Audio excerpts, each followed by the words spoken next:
Bonjour à toutes et à tous et bienvenue dans l'école du futur. Au programme aujourd'hui, on va partir à la découverte d'un prof pas comme les autres, qu'on aime vous présenter évidemment dans l'émission, vous le savez. Focus aujourd'hui sur Julien Fontagné, on vous en parle dans un instant. Et puis, elle a une idée derrière la tech, c'est Dorit Naon qui est avec nous aujourd'hui et qui nous accompagne tout au long de l'émission. Bonjour Dorit, de quoi allons-nous parler avec vous aujourd'hui? Hello, aujourd'hui on va parler des congés menstruels en entreprise.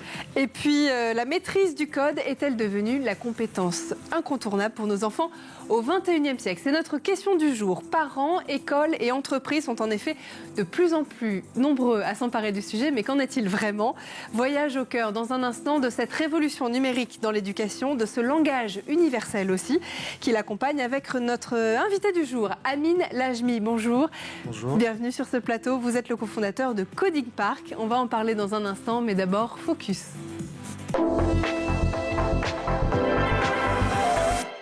Et maintenant, voyage vers le Japon à la rencontre de Julien Fontagné. Vous le connaissez peut-être déjà sur YouTube puisqu'il cartonne. C'est une star, un prof qui cartonne sur YouTube. Sa chaîne de cours de japonais a en effet plus de 300 000 abonnés déjà. Portrait de ce prof pas comme les autres par Xavier Terrade. Bonjour à toutes et à tous. Prenez place. Commençons ensemble. Et c'est parti pour un cours de japonais avec Julien Fontagné. Alors, je me présente rapidement, je suis Julien Fontagné, spécialiste en culture japonaise. J'écris des articles, je fais des reportages, notamment au Japon. Je suis également traducteur, interprète, et j'enseigne le japonais. Sa chaîne YouTube, lancée en 2015, a plus de 300 000 abonnés. Si elle cartonne autant, c'est qu'elle répond à un véritable besoin. Je me suis rendu compte que énormément de personnes, de nos jours, dans notre société française, même francophone, pas seulement les limites de la France, étaient passionnés par le Japon, étaient passionnés par la langue japonaise, que ce soit grâce aux mangas, grâce aux animés, grâce aux jeux vidéo, ou tout simplement grâce à la richesse et la beauté de la culture japonaise. Et je me suis rendu compte surtout que toutes ces personnes, finalement, n'avaient que très très peu accès à l'apprentissage de la langue japonaise. Et ça, c'est un très très gros problème, un problème auquel j'entends remédier. En juin 2022, Julien Fontagné s'était notamment intéressé aux légumes du potager. La pomme de terre se dit en japonais jagaimo. La carotte se dit en japonais ninjin. Mais l'un de ses plus grands succès concerne sa vidéo dans laquelle il dévoile son tableau des katakana version manga. Elle a cumulé plus de 175 000 vues. J'aimerais vous montrer comment, grâce à votre passion pour les mangas, vous pouvez vous motiver à apprendre le japonais et surtout comment vous pouvez y prendre du plaisir. Et pour illustrer cela, j'ai créé un tableau des katakana version manga. Certaines de ces vidéos ont franchi le cap des 500 000 vues, un nombre qui pourrait bien continuer à grimper car les vidéos de cette petite star 2.0 de la culture manga sont intemporelles et donc toujours d'actualité, même des années après. Quel parent n'a jamais été déconcerté par l'utilisation souvent très intuitive des outils informatiques par nos enfants? Sous notre regard souvent amusé et admiratif, c'est vrai, ils manient avec une certaine dextérité les tablettes, les téléphones et puis les autres outils numériques, car effectivement, le numérique fait bel et bien partie de leur vie. Partant de ce constat, il convient de faire d'eux, évidemment, des acteurs engagés aussi de ce monde connecté, par exemple en les initiant au rouage de l'informatique dès le plus jeune âge, tout comme on leur apprend à lire, écrire et compter. On va en parler justement dans la première partie du talk.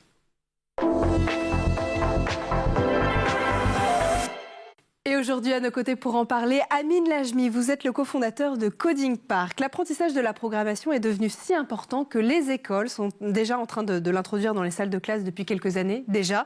Mais de nombreux enseignants se sentent peu à l'aise avec la discipline et c'est justement à ce besoin que vous venez inventer une plateforme qui s'appelle Coding Park, qui fournit des ressources pédagogiques adaptées au programme des écoles primaires. Vous pouvez nous présenter rapidement Coding Park ? Oui, avec plaisir. Donc, Coding Park, ça fait partie de la mouvance qui a eu lieu depuis 2016. Ça a commencé aux États-Unis et puis ça s'est généralisé un peu partout dans le monde. Donc, qui est la mouvance d'apporter, de simplifier, démocratiser l'accès au numérique, donc le codage aux enfants. En fait, c'est justifié par tout l'essor de la technologie qu'on voit aujourd'hui dans la vie de tous les jours. Et donc, beaucoup d'écoles se sont lancées dans le monde à enseigner le codage, la programmation dès l'école primaire. Dans certains cas aussi, certains pays, ça, donc, par exemple en Asie, par exemple, ça va jusqu'à l'élémentaire, en fait, la maternelle. Ils commencent déjà. Ça fait partie des cursus scolaires là-bas? Oui, ça fait partie des choses maintenant qu'on commence à enseigner très très tôt. Justement pour ce que ça peut apporter comme compétences qui seront utiles pour les enfants plus tard. Ces compétences, effectivement, on va en parler dans un instant. D'abord, peut-être une question, est-ce que c'est facile d'apprendre à coder? Je dirais ça dépend de la motivation qu'on y met. Voilà, comme toute discipline, toute activité, si on est motivé pour le faire, on peut y arriver. Voilà. Par contre, là où je suis pas d'accord, c'est quand les gens disent il faut être bon en maths, il faut être donc assez doué, avoir la bosse scientifique. Ce n'est pas vrai. Coder, c'est juste c'est juste associer des séquences d'instructions, les assembler logiquement comme un Lego. On n'a pas besoin d'être doué en maths pour le faire, donc n'importe quel enfant peut le faire du moment que, en fait, on y met, en tout cas les parents, les enseignants, ils savent comment apporter cette discipline, ils savent comment l'encadrer pour le faire. Il faut qu'ils trouvent du plaisir à le faire. Coding Park, justement, c'est aussi une pédagogie pour enseigner un sujet qui peut effectivement paraître complexe à des enfants et des adolescents. Avec vous, on s'éloigne complètement des solutions de type Scratch, où on code par bloc. Avec vous, on apprend un langage textuel. Comme les grands, c'est peut-être un peu plus facile à assimiler?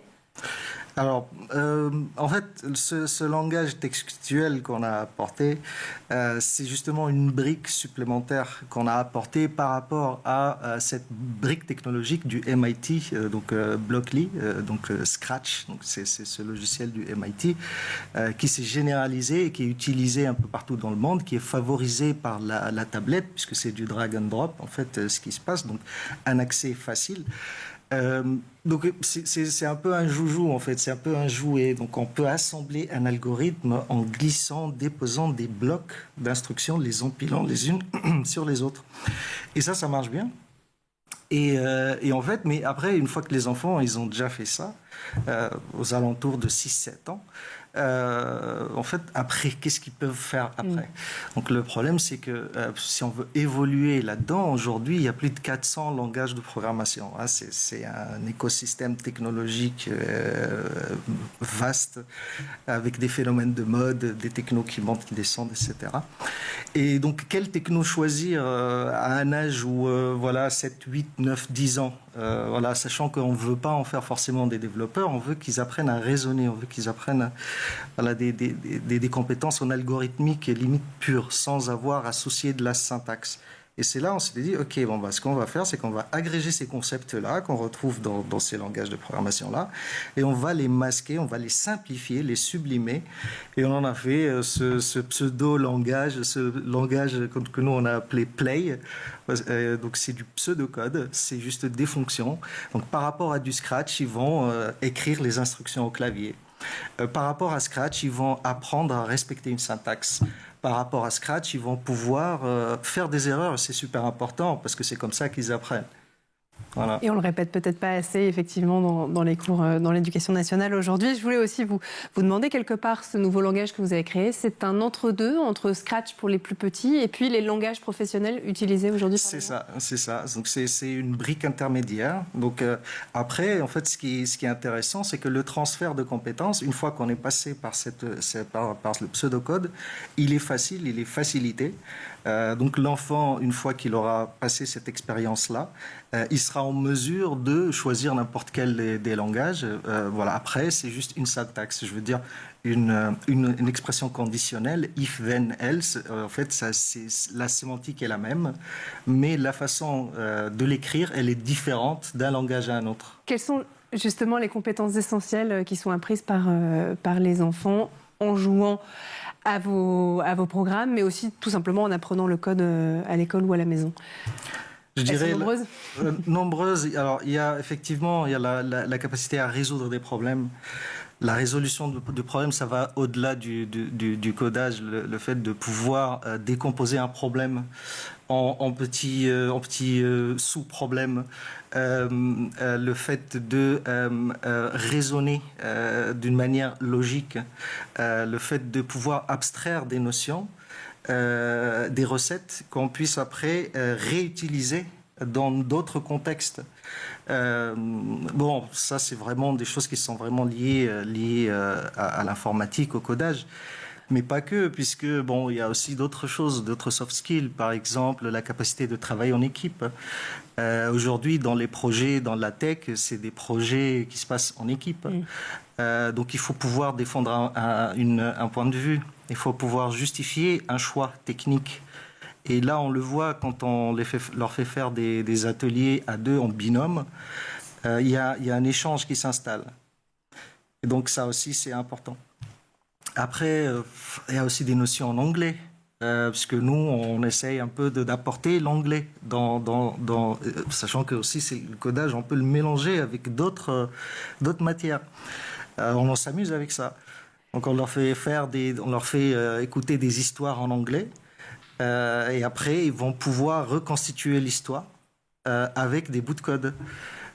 Parce qu'effectivement, la programmation, c'est d'abord et avant tout un langage en anglais. Oui. Ça vient des États-Unis et surtout, ça permet effectivement, via votre programme, d'enrichir le vocabulaire dans cette langue. Donc en fait, quand on apprend à coder avec Coding Park, on apprend à la fois à programmer, on apprend des soft skills et on apprend l'anglais aussi. Quelque part, vous cochez toutes les cases. Oui.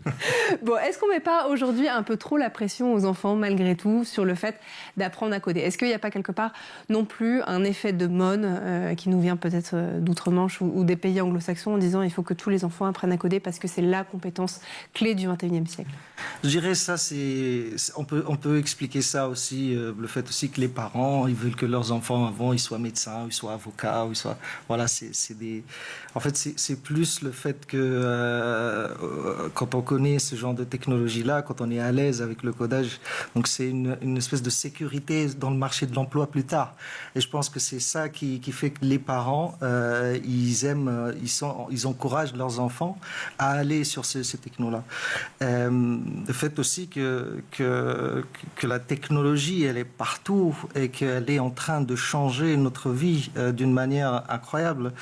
Moi, je ne pense pas que ça soit juste un phénomène de mode. Je pense que ce qui est en train de se passer, surtout l'avènement des IA génératives, là, très récemment, il va transformer considérablement le marché de l'emploi, il va transformer notre façon de travailler même. Mais en tout cas, sur ces technologies-là, en fait, c'est un atout, je pense, pour plus tard. Et les parents, ils ont envie de sécuriser l'avenir de leurs enfants, donc voilà, ils vont pousser à faire ça. Après, c'est vrai que je reviens toujours à cette notion de plaisir. Voilà, il faut que si l'enfant il a pas envie et puis il veut peut-être faire autre chose, il veut faire du sport, il veut faire de l'art, il veut faire autre chose, donc il faut vraiment pas insister. Voilà, le plaisir avant tout. Toujours. Voilà. Apprendre à coder, c'est aussi comprendre ce qui se passe derrière l'écran. C'est peut-être l'une des raisons pour lesquelles les parents viennent vous voir pour vous présenter leurs enfants et travailler sur les sujets de code. C'est acquérir quelque part une perspective un peu plus approfondie aussi des dangers d'Internet, des dangers de la technologie. Alors oui, tout à fait. En fait, parmi les choses aussi sur lesquelles il faudrait sensibiliser aussi, nous on le fait dans les ateliers également, c'est la cybersécurité. Le fait qu'on consomme de la technologie, qu'on consomme du contenu, qu'on expose donc des éléments de sa vie, sachant que derrière, donc il y a des algorithmes qui vont en fait écouter, qui vont enregistrer, voilà, il y a plein de données qu'on lâche. Donc l'utilisation responsable de la technologie fait aussi partie des choses. Il faudrait sensibiliser les enfants aussi à ça. Et bien justement, on va en parler dans un instant. Juste avant, on va faire un petit tour du côté de la planète tech. Images, vidéo, c'est le Zap et c'est l'œil d'Edouard Degnaud.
So this is Jenga. Many of you will have played Jenga at various points. I always like playing it in pubs where they give you giant Jenga blocks, and when they fall over, everybody in the entire building knows you've screwed up. But these are just your normal standard size Jenga. So Joanne is just going to take out several blocks here. You could do this as a two-player Jenga. We're kind of quite entertained by the idea that when we get our next set of gloves, we'll have two people controlling the robot, taking it in turns. We could do that.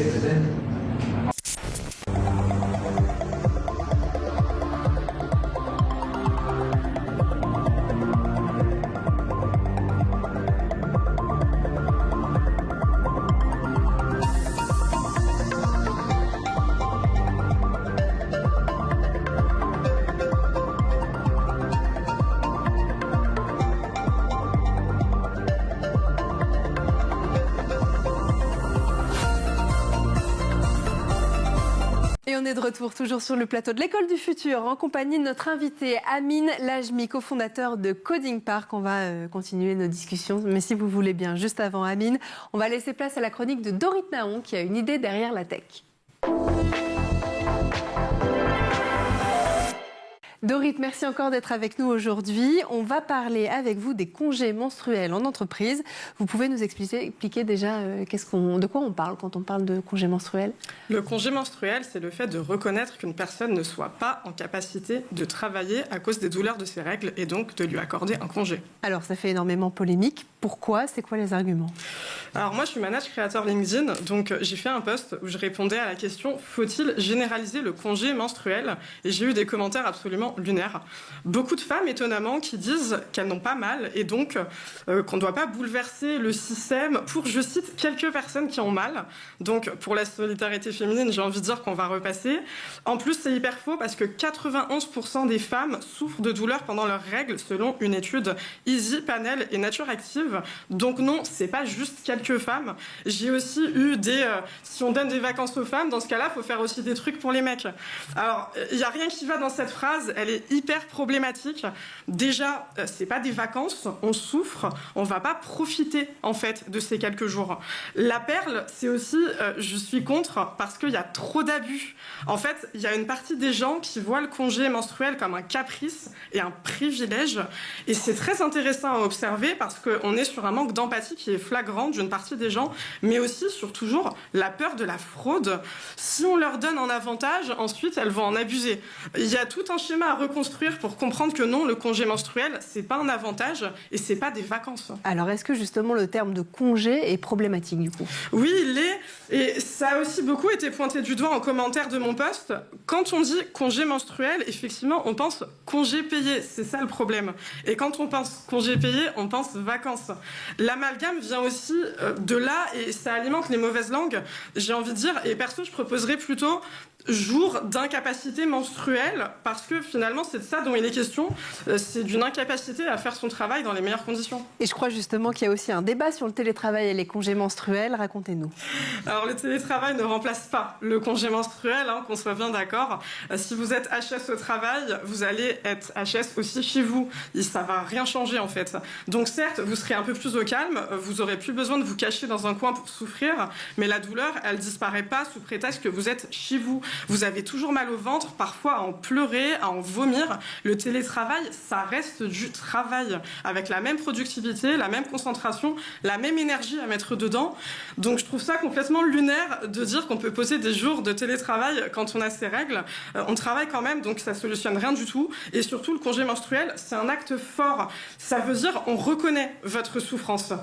Aujourd'hui, tout le monde parle de bien-être au travail et de marque employeur. Et je suis désolée, mais s'il y a un volet où les entreprises elles peuvent vraiment se démarquer et agir pour vraiment prouver qu'elles se préoccupent du bien-être de leurs salariés et de la santé physique et mentale, c'est celui-là en mettant en place des congés menstruels. Le congé menstruel fait peur aux aussi à certaines femmes et vous avez un chiffre à nous partager là-dessus. Ouais, 66% des femmes sont pour le congé menstruel selon une enquête IFOP. C'est effrayant parce que où sont les autres, où sont les femmes?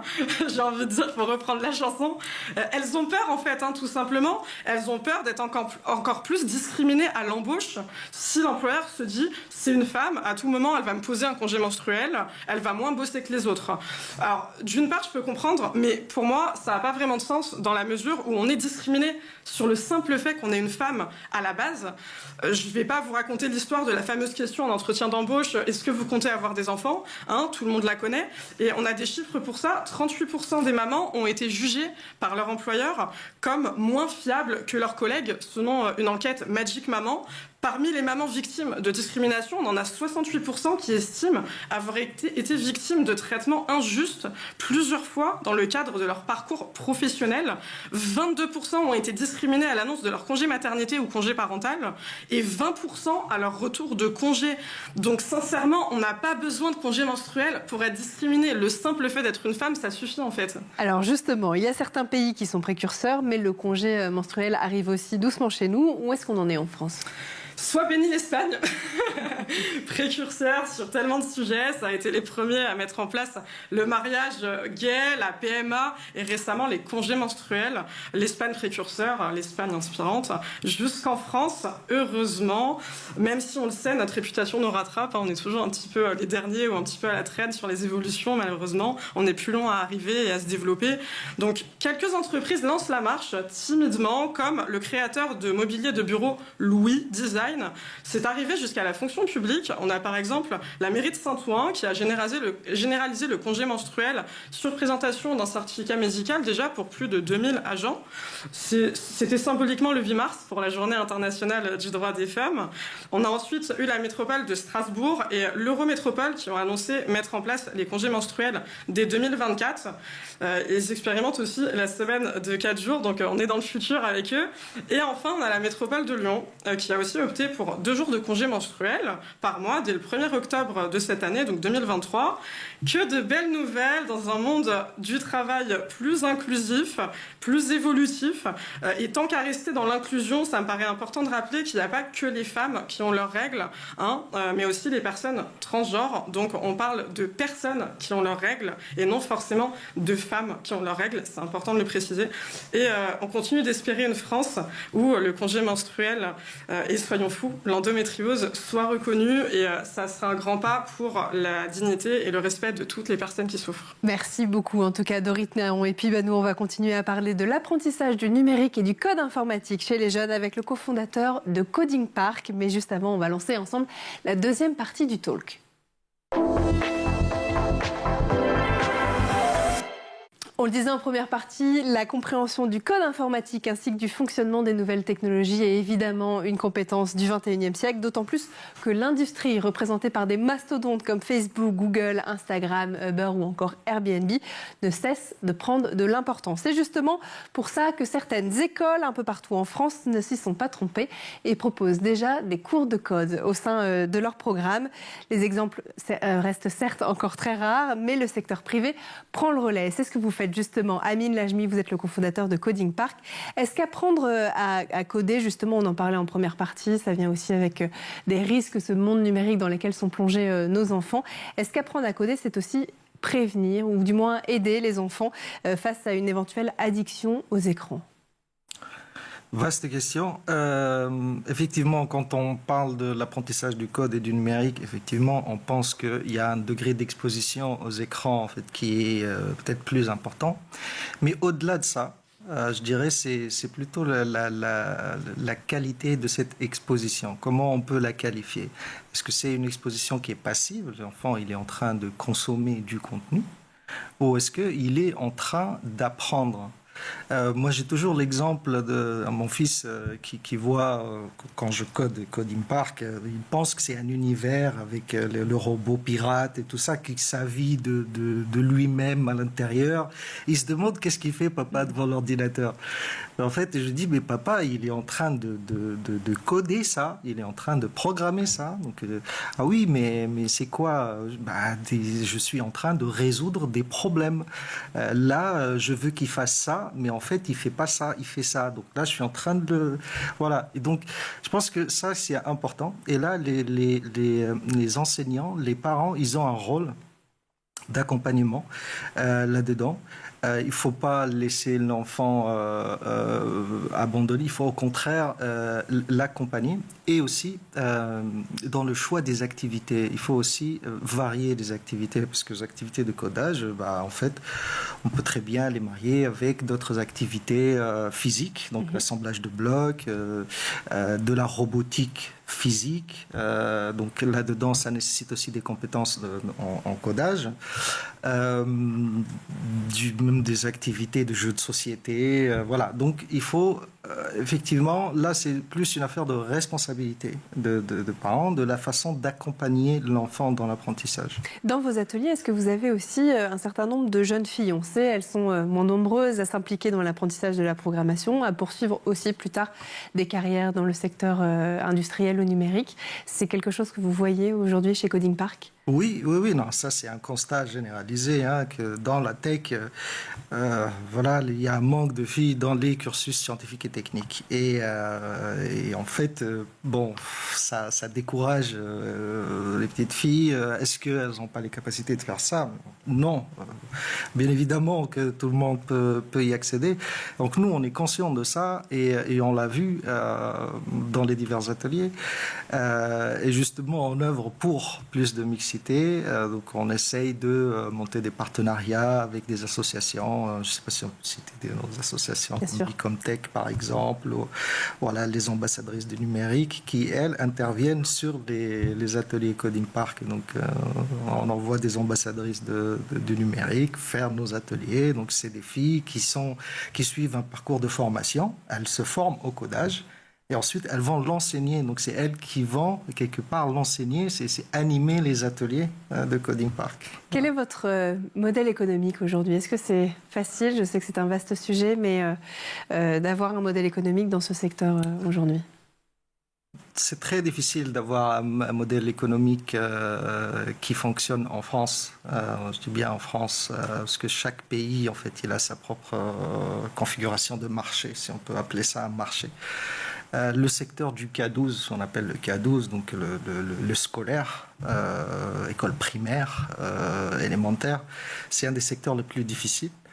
C'est ce qu'on appelle parents pauvres. Voilà. Il y a plusieurs enjeux structurels dans ce marché-là. Le fait que les enseignants, par exemple, ils sont un peu infantilisés, ils ne peuvent pas choisir par eux-mêmes, il faut qu'on choisisse pour eux. La liberté pédagogique. Voilà, donc c'est des choses qui se décident en amont. Le manque de budget, la lenteur des institutions, des fois les institutions, c'est pas clair. En fait, beaucoup d'entreprises dans ce secteur, elles vivent des appels à projets. Et elles sont comme si on est sous perfusion en fait de ces appels à projets-là. Donc quelque part, il n'y a pas de modèle économique en fait dans le secteur de l'éducation en France. Sur le K12, en fait, tu as beaucoup de sociétés, beaucoup de startups, même des startups qui sont parties, qui ont eu la cote à un moment, qu'elles n'ont pas survécu. Alors nous, on essaie de s'en sortir comme on peut. Comment vous vous y prenez justement? Déjà, moi personnellement, je mets beaucoup de mon argent là-dedans, donc j'ai investi beaucoup. Si c'était pour gagner de l'argent, je pense que j'aurais arrêté il y a longtemps. On essaie de s'en sortir. On va à l'international, par exemple. On a découvert que, voilà, au Royaume-Uni, par exemple, par hasard, on a fait le BET UK, qui est l'un des plus grands événements dédiés à l'éducation en Europe. Et on a vu, en fait, que en Royaume-Uni, c'est complètement différent. Les enseignants, ils ont plus de liberté. Ils ont la carte bleue, donc déjà... Ça change tout. En fait, on nous dit c'est bien ce que vous faites, mais dommage, c'est payant. Ouais. Je veux dire, par là, il faut faire vivre l'entreprise. Moi, j'ai vu passer beaucoup de talents en alternance que j'ai pas pu garder, justement parce que en fait, le manque de fonds, c'est criant en fait dans ce secteur-là. Voilà. Vaste Donc, sujet. Vaste sujet. On essaie de s'en sortir. On essaie d'aller distribuer à l'international. On essaie de varier en fait les sources de revenus, vente de logiciels en B2C, vente d'ateliers en B2B, et on essaie de combiner tout ça et ça nous fait un petit chiffre d'affaires qu'on essaie de faire grossir. Et c'est tout ce qu'on vous souhaite en tout cas. Merci beaucoup Amin Lajmi, vous êtes le cofondateur de Coding Park. Vous l'aurez compris, dans cette émission, à l'école, on apprend évidemment à lire, écrire, compter, mais on apprend aussi à coder au même titre que l'alphabet ou l'étape de multiplication. L'apprentissage du code informatique prend peu à peu sa place à l'école. Pour beaucoup de parents et d'enseignants, ces notions restent encore très floues.